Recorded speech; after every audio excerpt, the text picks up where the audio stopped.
Okay, so let's talk about something. Have you ever felt like you're doing everything right with your diet, but the scale just won't budge? Yeah. If that sounds familiar, you are in exactly the right place. We're going to dive into why those old rules for weight management so often fail, and we'll uncover a way more compassionate and, honestly, way more effective path to health. So let's just get right into it. I mean, does this question just hit you right where you live? That feeling, that endless cycle of cutting things out, maybe you see some results for a little while, but then, bam, you're right back where you started. It is so frustrating, right? And it just leaves so many of us feeling completely defeated. Well, what if I told you that feeling? It's not just in your head. You're not making it up.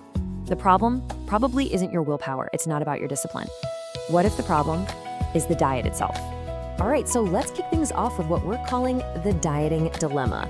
This is all about that core piece of advice that's been drilled into our heads for, well, forever.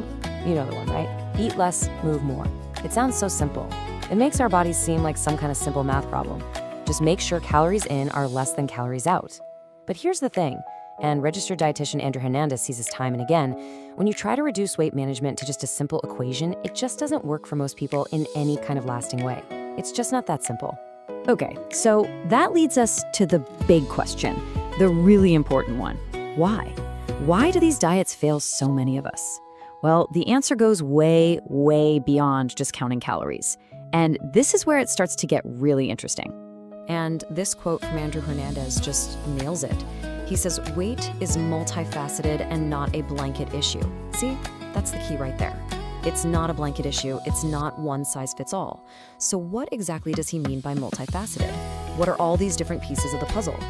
And this is where the conversation completely shifts. You know, we stop talking about willpower and we start talking about the whole person. I mean, look at this list. We're talking about your genetics, your basic biology, your stress levels, your mental health, even where you live and what food is available to you. Every single one of these things plays a massive role. Let's just zoom in on genetics for a second, because this is wild. Scientists have found more than 400 different gene variants that are linked to obesity. And these genes can affect everything from your appetite, to how your body stores fat, to your base metabolic rate. Now, this isn't an excuse, right? It's just biology. And it really helps explain why two people can eat the exact same things, do the exact same exercise, and get totally different results. And this right here, this shows just how backwards that old eat less advice can be. It's called the under-eating trap. When you're constantly eating too little, your body has no idea you're on a diet. It just thinks, oh no, there's a famine, we're starving. So it hits the emergency brake. It goes into survival mode, slowing down your metabolism to save energy and actually sending out signals to hold onto fat. It's literally the opposite of what you want. So if that old model is basically broken, where do we go from here? What's the alternative? Well, that brings us to a whole new way of thinking about this, a compassionate alternative. This chart just leaves it all out so clearly. On the one side, you've got the old way, all about restriction, all about that number on the scale, a one-size-fits-all plan driven by pure discipline. But on the other side, that's the compassionate approach. The focus shifts to simplicity and actually nourishing your body. The goal becomes your overall health, not just weight loss. And it's all about a personalized plan driven by empathy and support. And you can hear exactly how this works in practice, directly from the expert himself. He says it all starts with building strong, empathetic relationships. So step one, feeling understood, not judged. Then it's about breaking down all that complicated nutrition stuff into simple ideas you can actually use in your life. It's not about forcing you into some generic plan that completely ignores who you are, your culture, or your daily routine. And all of this leads to a completely new definition of what success even looks like. Hint, it's not just about that number on the scale. So you're probably thinking, okay, great. If I'm not supposed to be obsessing over the scale, then what am I supposed to measure, right? Like, how do you even know if you're making progress in this new model? Well, instead of that one number, we start looking at things that you can actually feel every single day. Things that actually impact your life. How are your energy levels? Is your blood pressure getting better? What about your relationship with food? Is it less stressful? These are real, meaningful improvements to your quality of life.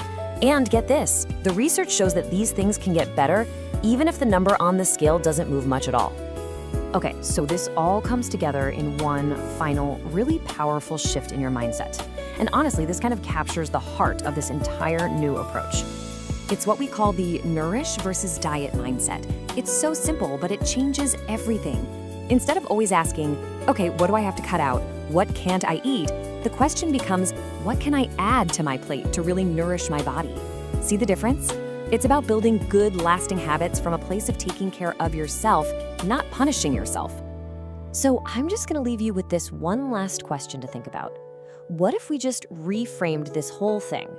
What if the goal was never about losing something? What if instead the goal was to gain everything? To gain energy, gain health, gain a peaceful relationship with food, and ultimately to gain a life that just feels better to live. I stopped trying to find a doctor who would listen, and I did this instead. For years, I was doing everything right. Eating clean, exercising, getting 8 hours of sleep, but I was still exhausted. I had constant brain fog, and my hormones felt completely out of whack. Every doctor told me my labs were normal, and it was probably just stress. I was about to give up until I found Holistic Health. It's a free AI wellness tool trained by functional medicine experts. I spent 5 minutes answering questions about everything: my symptoms, my sleep, my digestion, and it built me this. And this was the light bulb moment. It didn't just give me a list of problems, it connected the dots. It showed me how my gut health was likely impacting my hormones and how that was causing the fatigue and the brain fog. It even gave me a clear list of potential root causes, supplements to research, and even the specific lab tests to ask for. Its tip is secure. Over 77,000 people have used it, and it's 100% free to get your blueprint. If you feel like you're not being heard, start here. Understand your body first and then decide your next step.